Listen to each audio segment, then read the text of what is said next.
Okay, so in the previous video, what I did was I rendered out this long render that took, as you can see down here, I wrote it down, 12 minutes, 12 seconds. The technique we're going to use now, we're going to reduce that render time dramatically, probably by more than half.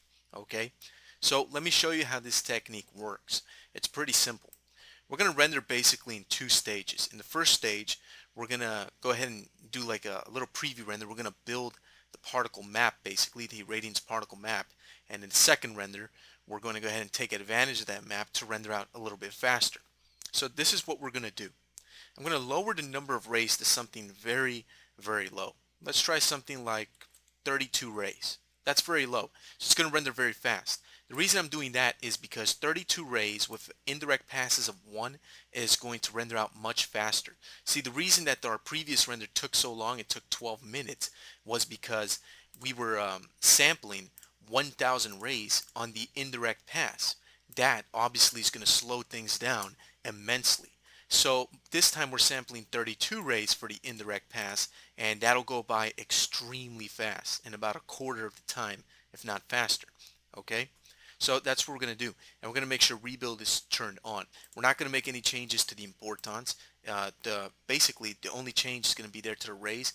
And we're going to come up here to the anti-aliasing. And we're going to knock this down to -2 and -2. Okay? And that right there is going to do it for us. Now what we're going to do is we're going to refresh and render this. It's going to render out very quickly. There's the importance. Okay, now it's computing the indirect passes. Notice how this time the indirect pass calculation is going by extremely fast. As opposed to taking 10 or 12 minutes just to render that out, now it's rendering out in seconds. So there it goes. It's almost done, 80%, up to 90%. It's finished. Now it's rendering out the final image. Now you can see we get this nasty image, which doesn't look good. And there's two reasons for that. One, we're only using 32 rays, and the second reason is we knocked our anti-aliasing down pretty low. Okay, so let's take the anti-aliasing and let's put it back to where it was before, which was -2 and 0. Let's go back to the Irradiance Particles, and we're going to increase the number of rays back up to 1,000, which is what we used before. Okay, and I'm going to turn rebuild off. Okay, now what this does is it allows us to create the Irradiance particle map, which we already did. By turning rebuild off and freezing it, what we're going to do is we're going to force Mensuray to use the previous map, and then it's going to calculate 1,000 rays on top of it. Since the indirect pass was already calculated in the Irradiance particle or the IP map, it doesn't need to be calculated again, which is going to speed things up. As you can see here, the wall clock for this rendering was only 25 seconds. So I'm going to take that, copy it, paste it down here. Okay. Now we need to do the second stage of the render with rebuild turned off and arrays turned back up to 1000. We're going to render this out again. So let's refresh. There it goes. And it's going straight to the render. If you notice, it didn't calculate the indirect passes. It didn't fire off importance. It didn't optimize the map. It didn't do anything to the Irradiance particle map. That's because the Irradiance particle map is frozen at the moment. This allows us to cheat a little bit and get ourselves faster render times. As you can see, it's already starting to render out the final image without having to, again, calculate anything for the IP map. Okay, so we're getting ourselves our final image render here. What I'm going to do is I'm just going to pause and fast forward here so that we don't have to view this. Okay, so the render finished, and the wall clock, as we can see up here, is 3.5 minutes exactly. So I'll copy that and paste that down here so we can see for comparison. Okay, so the first renders we can see here rendered in 12 minutes and 12 seconds. Pretty long render, and looked exactly like this. The second render, we rendered it in two parts. The first part took 25 seconds.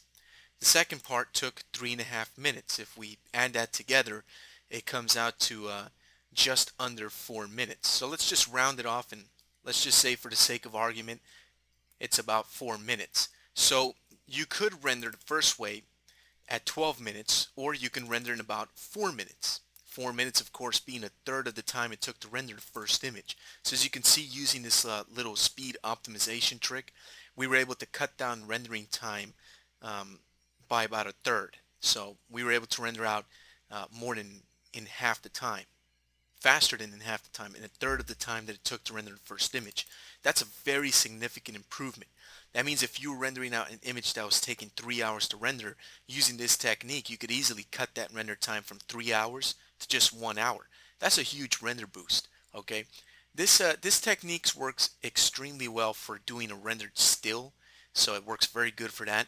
But I do not recommend it if you're going to be doing an animation. If you're going to be doing an animation, a fly through, I strongly recommend you stick with the interpolation method instead of this brute force non-interpolated method by switching this over here to always in the interpolation method. Okay, but we're going to go ahead and see that next. For right now, I just wanted to show you how to use the brute force method. Okay, so that's one technique for using the Irradiance particles, the brute force method without any interpolation. What are the benefits? The benefits are uh, the highest accuracy possible, high quality.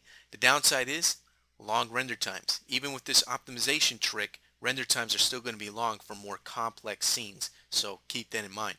The other drawback is even though technically you could use this method for animation, for all practical purposes, it's not usable. I mean, if renders are taking several hours per frame, you're not going to want to sit there and do an animation that's hundreds of frames or even thousands of frames if it's going to take hours for just one frame to render at a time. So using this method for animation is a no-no. I would not recommend it, and I do not advise you to do it. So that's going to do it for this video. In the next video, we'll continue to work with Irradiance particles.